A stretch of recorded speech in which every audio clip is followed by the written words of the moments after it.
नमस्कार, अपन समाचारमा स्वागत छ। सुरु गरौँ मुख्य समाचारबाट। सरकारमा सहभागी हुने मन्त्रीहरूको नामावली आज बिहान फोरमबाट टुङ्गो लगाइयो। प्रदेश 2 मा मधेस आन्दोलनका शहीद पत्नीलाई मुख्यमन्त्री राउतद्वारा नियुक्ति। बालकृष्ण ढुङ्गेलको कैद सजाय मिनाहा संविधान र कानुन सख्त ढङ्गले भएको प्रधानमन्त्री ओलीबाट स्पष्ट। आज सुर्तीजन्य पदार्थको सेवन र हृदय रोगको सम्भावना भन्ने नाराका साथ विश्व धूम्रपान दिवस मनाउँदै र उत्तर कोरियाली नेता किम जोङ उनलाई दाहिने हात मानिने एक नेताले अमेरिकी देश मन्त्री पेम्पोसँग भेटवार्ता।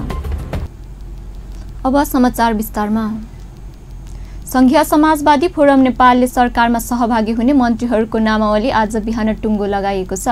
बुधबार बसेको पार्टी संसदीय दलको बैठकले सरकारमा जाने मन्त्रीहरूको नामावली आज बिहानसम्म टुङ्गो लगाई प्रधानमन्त्री केपी शर्मा ओलीलाई बुझाउने निर्णय गरेको हो। अध्यक्ष उपेन्द्र यादवकै नेतृत्वमा पार्टीबाट 2 जना मन्त्री सरकारमा सम्मेलन हुनेछन्। पार्टी संसदीय दलको बैठकमा यसबारे छलफल भए पनि कसलाई पठाउने भन्ने विषयमा टुङ्गो लगाउन कार्य सम्पादन समिति र संसदीय दलको संयुक्त बैठक बोलाइएको छ। सोही बैठकले मन्त्री बन्नेहरूको नामावली तय गरी प्रधानमन्त्री ओलीलाई बुझाउने निर्णय गरिएको अध्यक्ष उपेन्द्र यादवले जानकारी दिनुभयो। संसदीय दल बैठकले सोमबार नेपाल कम्युनिस्ट पार्टीसँग सरकारमा सम्मेलन हुन गरी गरिएको 2 बुँदे सहमतिलाई अनुमोदन पनि गरेको छ। सरकारमा सहभागी हुने गरी गरिएको 2 पार्टी बीचको सहमति पनि अनुमोदन गरिएको अध्यक्ष यादवले बताउनुभयो। कम्युनिस्ट पार्टी र फोरम नेपाल बीच भएको सहमतिलाई संसदीय दलले अनुमोदन गरेको छ। अब सरकारमा जाने नै निर्णय गरेको छ। भएको सहमतिलाई अनुमोदन गर्दै सरकारमा सामेल हुने र सहमतिलाई अनुमोदन गर्ने यी 2टा निर्णय भइसकेको छ।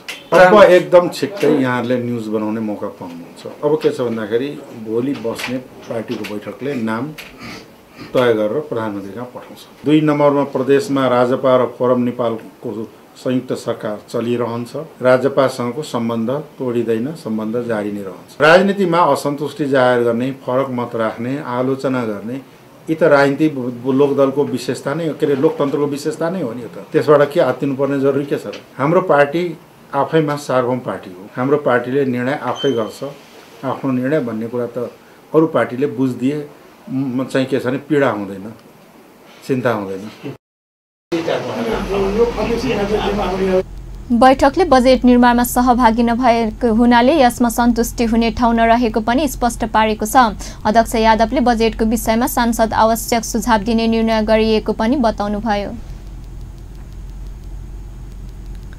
मधेस आन्दोलनका शहीद पत्नीलाई मुख्यमन्त्री राउतद्वारा नियुक्ति गरिएको छ।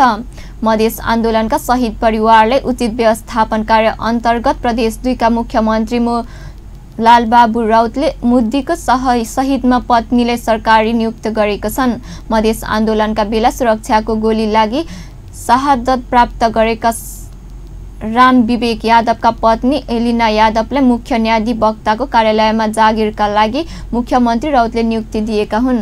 मधेस आन्दोलनका बेला तत्कालीन संयुक्त लोकतान्त्रिक मधेसी मोर्चाले शहीद परिवारलाई 50 लाख दिने घोषणा गरेकोले सोही अनुसार शहीद परिवारलाई पैसा भन्दा पनि जीवनभरका लागि आय स्रोतको माध्यममा रूपमा जागिर दिने काम सुरु गरिएको हो। यसअघि पनि मधेस आन्दोलनका शहीद तथा घाइते परिवारलाई मधेसी गठबन्धन फोरम र राजपाले वीरगञ्ज महानगरपालिकामा जागिर दिएको छ। प्रधानमन्त्री एवं नेपाल कम्युनिस्ट पार्टीका अध्यक्ष केपी शर्मा ओलीले बालकृष्ण ढुङ्गेलको कैद सजाय मिनाहा संविधान र कानुन सम्मत ढङ्गले भएको स्पष्ट पार्नु भएको छ। प्रधानमन्त्री ओलीले फौजदारी अभियोग लागेर कारागार चलान भएका ढुङ्गेललाई अरू कैदी सरह कैदी मिनाहा गरिएको पनि उल्लेख गर्नुभयो। बुधबार संघीय संसद भवन नयाँ बानेश्वरमा पार्टी संसदीय दलको बैठकलाई सम्बोधन गर्दै उहाँले ढुङ्गेललाई आफूले व्यक्तिगत रूपमा नभेटेको तथा उहाँको आचरण सहित रहेको सिफारिस कारागार व्यवस्थापन विभागले गरेको स्पष्टीकरण पनि दिनुभयो। प्रधानमन्त्री ओलीले ढुङ्गेललाई महाराजको शैलीको कैद मिनाहा गरेको भन्ने काङ्ग्रेस नेता गगन थापाको टिप्पणीप्रति आपत्ति जनाउँदै आफू महाराजा नभई राजालाई फालेर आएको व्यक्ति भएको पनि बताउनुभयो। यो देश कानुनमा चल्ने देश हो, संविधान अनुसार चल्ने देश हो। कानुनको राज भनेको त्यही हो। कहिले कहिले कसैलाई मन पर्दैन, नपऱ्यो भने बालकृष्ण ढुङ्गेल उहाँलाई लागेको के हो? फौजदारी अभियोग, मुद्दा हेरेको फौजदारी अभियोग हेर्ने तरिकाले सामान्य ढङ्गले अदालतले मुद्दा हेर्यो फैसला। उहाँले कानुन बमोजिम त्यो कानुन अहिलेको प्रधानमन्त्रीले बनाएको कानुन होइन, 80%सम्मलाई यस्तो भन्ने त्यो विधि सरकारलाई जति बेला लागु आचरण सक्रिय भन्ने मैले बालकृष्ण ढुङ्गेल अहिलेसम्म भेटेको छैन, अहिलेसम्म देखेको छैन।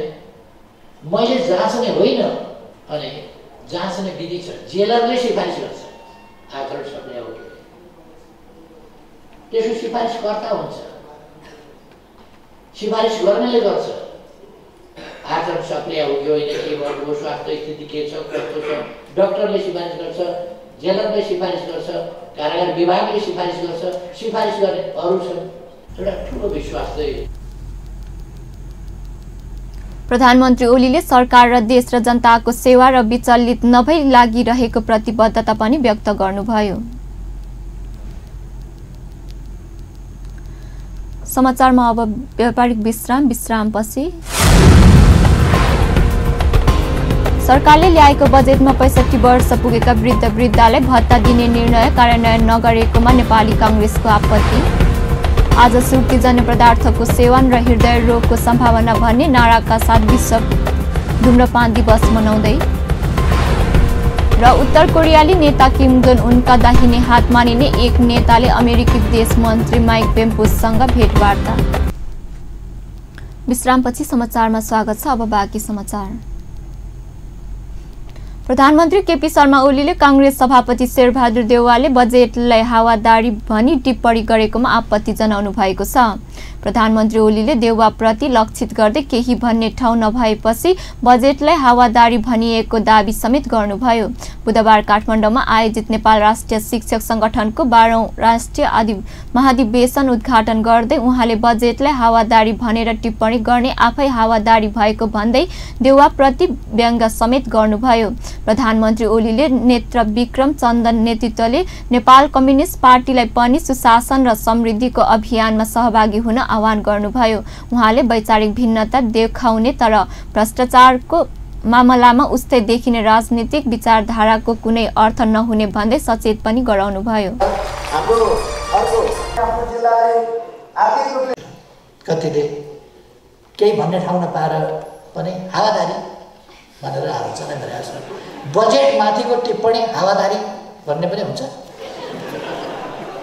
बजेट माथिको टिप्पणी गरेको हावादारी, त्यो भन्दा हावादारी कुरो के हुन्छ? केही भन्ने ठाउँ नपाएर त्यो भने सुशासन र विकासको बाटोमा अगाडि जाउँ। नितान्त विचारधाराका खोक्रा कुरा गर्ने, विचारधारात्मक भिन्नताका कुरा गर्ने तर भ्रष्ट आचरणमा उस्तै हुने कुराको केही अर्थ छैन। राजनीतिक भिन्नताका कुरा गर्ने तर भ्रष्टताका मामलामा उस्तै हुने हो भने त्यस्तो आइडियोलोजी र त्यस्तो पोलिटिक्स, त्यसको मतभेदको, त्यसको भिन्नताको ती देखावटी कुरा केही पनि अर्थ छैन। त्यो मिल्ने कुरा चाहिँ नचाहिने कुरा चाहिँ मिलिराखेको हुन्छ भने मिल्न पर्ने कुरा चाहिँ नमिल्ने। त्यसकारण हाम्रो मित्रको हो, सुशासनको पक्षमा जो छ त्यो हाम्रो मित्र हो, विकासको पक्षमा जो छ त्यो हाम्रो मित्र हो, भ्रष्टाचार विरुद्धमा जो छ त्यो हाम्रो मित्र हो, समृद्धिको पक्षमा जो छ त्यो हाम्रो मित्र हो, सामाजिक सद्भावको पक्षमा जो छ त्यो हाम्रो मित्र हो, राष्ट्रिय एकताको पक्षमा जो छ त्यो हाम्रो मित्र हो। यो संस्थागत विद्यालयका शिक्षकहरूको युनियन इन्स्टिट्युट आज पुनः प्रधानमन्त्री ओलीले शिक्षाले विकास र उत्पादनसँग जोड्ने सरकारको योजना रहेको पनि बताउनुभयो। उहाँले गुणस्तरीय शिक्षा दिने काममा जिम्मेवारी बोधका साथ अघि बढ्न शिक्षकहरूलाई पनि सचेत गराउनुभयो। राष्ट्रसँग जोडेर उत्पादनसँग जोडेर शिक्षालाई लान चाहन्छ। हामीले गर्न खोजेका थियौँ। यसका निम्ति गुणस्तरीय शिक्षा मैले शिक्षक सङ्गठनसँग भन्नुपर्छ। अहिले निजी क्षेत्रका स्कुलहरूबाट निजी विद्यालयहरूबाट अलिकति गुणस्तर मेन्टेन भएको छ र पासको प्रतिशत उनीहरूले अलिकति माथि उठाइदिएको छ। नत्र पासको प्रतिशत सामुदायिक विद्यालयबाट कति छ, लगानीको प्रतिशत सामुदायिकमा जत्रो छ त्यसको प्रतिफल सामुदायिकबाट कति छ। हामी देशप्रति हाम्रो अवस्थाप्रति जिम्मेवार भएर सोच्नुपर्छ। चरणमा म यो कार्यक्रममा पनि फ्रन्ट रोमा प्रधानमन्त्री ओलीले 1 वर्षभित्र मुलुकबाट निरक्षरता उन्मुख गर्ने दाबी पनि गर्नुभयो। कार्यक्रममा प्रधानमन्त्री ओलीले संस्कृतिवाद सत्यमोहन जोशीलाई सम्मान गर्नुभएको थियो।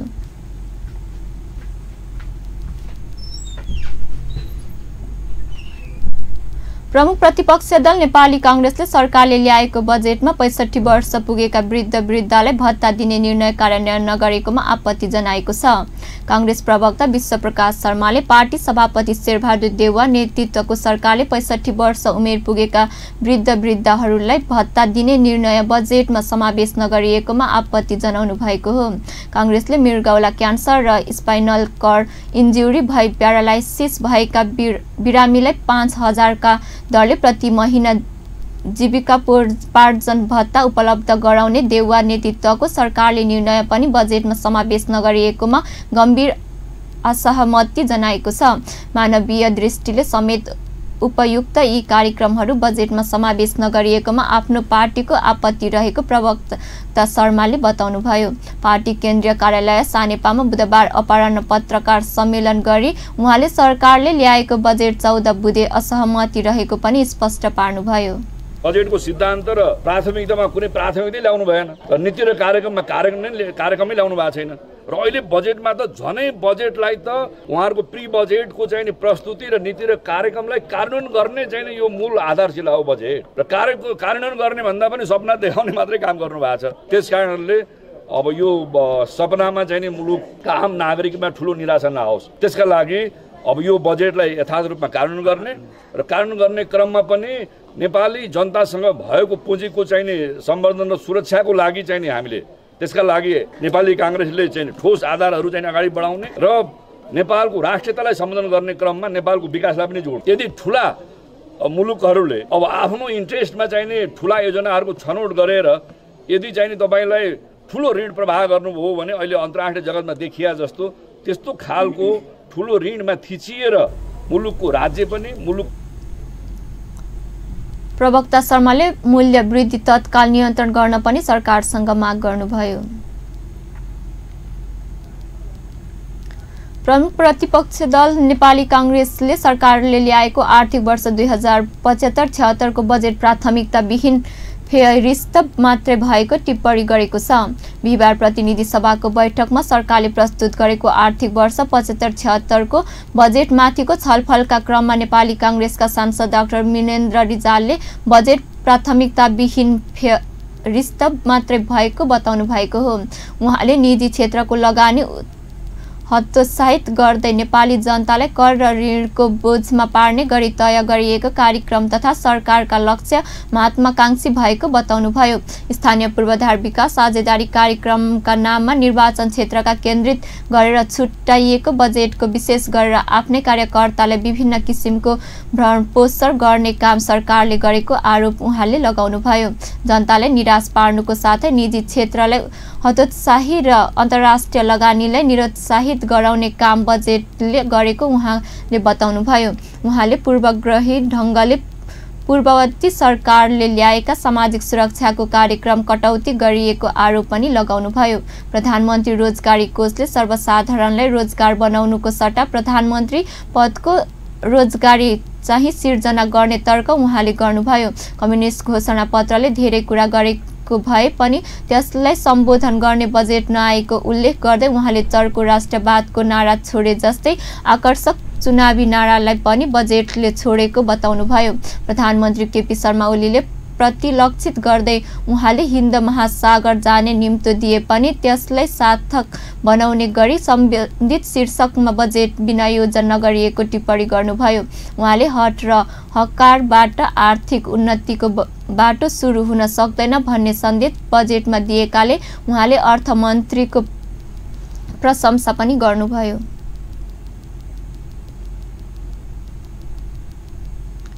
काठमाडौँ कम्युनिस्ट पार्टीहरूको अन्तर्राष्ट्रिय सम्मेलन सुरु भएको छ। कार्ल मार्क्सको दिशान्त वार्षिकको अवसरमा पारेर बुधबारबाट काठमाडौँमा मार्क्सवाद र समाजवाद विषयक अन्तर्राष्ट्रिय सम्मेलन सुरु भएको हो।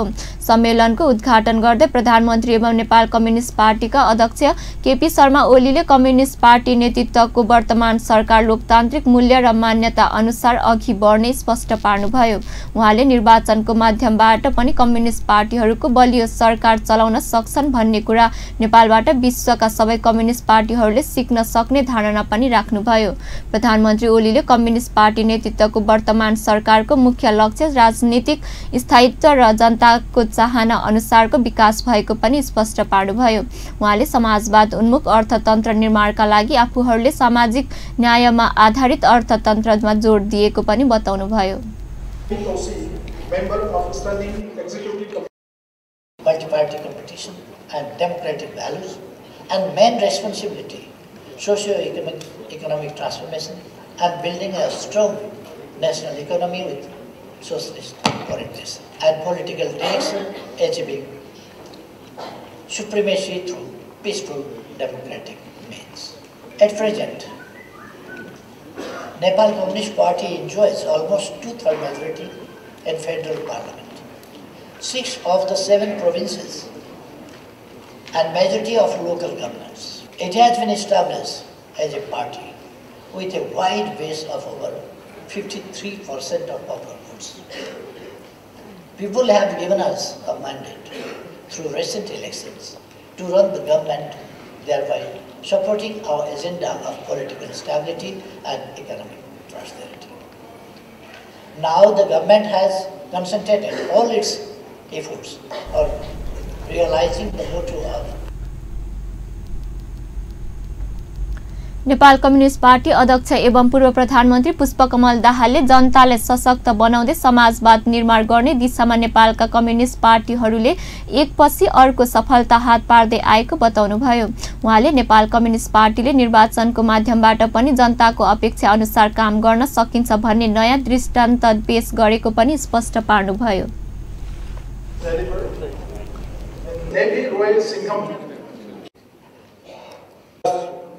This, we believe, makes socialism more viable, vibrant, and explains the rationale of its necessity to practice it.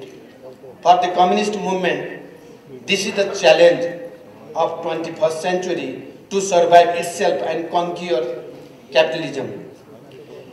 In Nepal, we have our own experience of defending, applying, and developing Marxism by revolutionary and communist movement, which are similar to some specific characteristic to Nepalese context and some of sovereign and international importance. In this context, Nepalese people under the leadership of communist parties waged both peaceful and armed struggle to liberate themselves from the age-old social, cultural, economic, religious, and regional and political exploitation. Armed and peaceful struggle were waged by the people in Nepal in the form of People's War and People's Movement. The positive political and social change that have occurred in the country recently are due to the correct understanding of the leadership, the need of 21st century. We have now achieved the federal system of governance. 2 दिनसम्म चल्ने सम्मेलनमा नेपाल सहित 11 देशका communist श्रमिक तथा समाजवादी पार्टीहरूको सहभागिता रहेको छ। मुलुकलाई समृद्ध बनाउने अभियानमा सो अन्तर्राष्ट्रिय कम्युनिस्ट पार्टीको सम्मेलन फलदायी हुने अपेक्षा गरिएको छ। अब फेरि समाचारमा विश्रामपछि।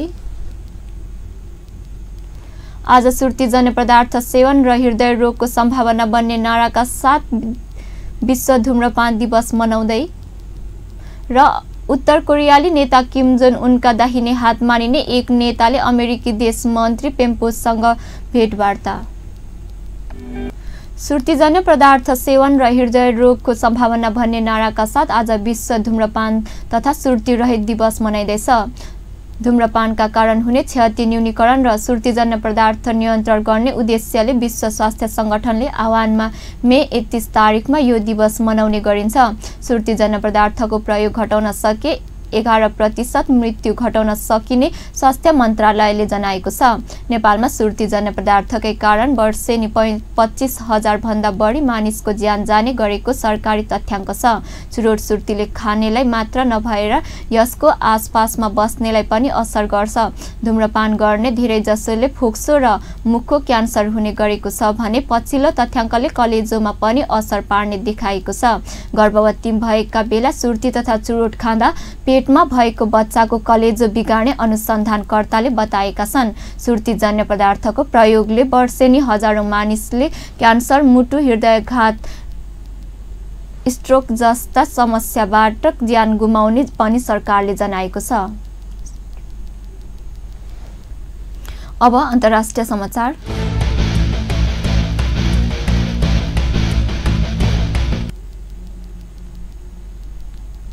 उत्तर कोरियाली नेता किम जोन उनका दाहिने हात मानिने एक नेताले अमेरिकी विदेश मन्त्री माइक पेम्पोसँग भेटवार्ता गरेका छन्।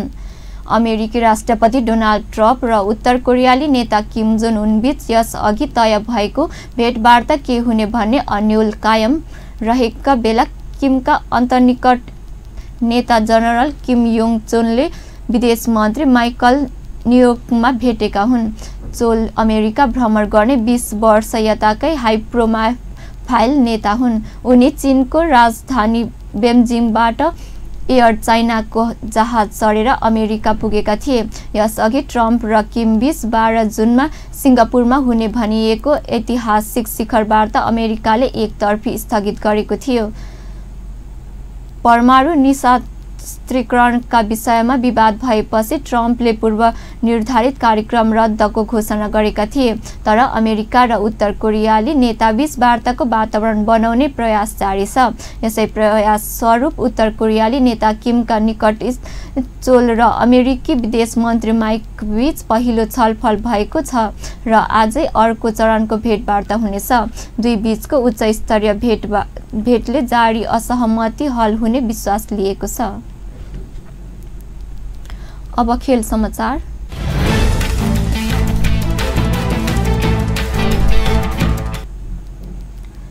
जनकपुरमा जारी प्रथम मिनीगिरी राष्ट्रिय महिला ह्यान्डबल प्रतियोगिता फाइनलमा त्रिभुवन आर्मी र सशस्त्र प्रहरी स्थान सुरक्षित गरेको छ। आज बिहान भएको सेमी फाइनल खेलमा विभागीय सशस्त्र प्रहरीले पोखरालाई 24-2 को गोल अन्तरले पराजित गर्दै फाइनलमा प्रवेश गरेको छ। उत्कृष्ट खेल प्रदर्शन गरेकी सशस्त्र प्रहरीकी पार्वती चौधरीले बेस्ट प्लेयर घोषणा भए। दोस्रो सेमी फाइनल खेलमा त्रिभुवन आर्मीले उदयपुरलाई 32-4 गोल अन्तरले पराजित गर्दै फाइनलमा प्रवेश गरेको छ। उत्कृष्ट प्रदर्शन गरेकी आर्मीकी शान्ति कला राई बेस्ट प्लेयर चुनिए। दुई विभागीय सशस्त्र र आर्मी शनिबार हुने फाइनल खेलमा उपाधिका लागि प्रतिस्पर्धा गर्नेछन्। अन्त्यमा मुख्य समाचार पुनः एकपटक। सरकारमा सहभागी हुने मन्त्रीहरूको नामावली आज बिहान फोरमबाट टुङ्गो लगाइयो। प्रदेश 2 मा मधेस आन्दोलनका शहीद पत्नीलाई मुख्यमन्त्री राउतद्वारा नियुक्ति। बालकृष्ण ढुङ्गेलको कैद सजाय मिनाहा संविधान र कानुन सम्मत ढङ्गले भएको प्रधानमन्त्री ओलीबाट स्पष्ट। आज सुर्तीजन्य पदार्थको सेवन र हृदय रोगको सम्भावना भन्ने नाराका साथ विश्व धूम्रपान दिवस मनाउँदै र उत्तर कोरियाली नेता किम जोङ उनका दाहिने हात मानिने एक नेताले अमेरिकी विदेश मन्त्री माइक पेम्पोसँग भेटवार्ता। हवस् त अहिलेलाई समाचार यति नै। पल पल खबर तेज नजर अपन टेलिभिजन हेर्दै गर्नुहोला। नमस्कार।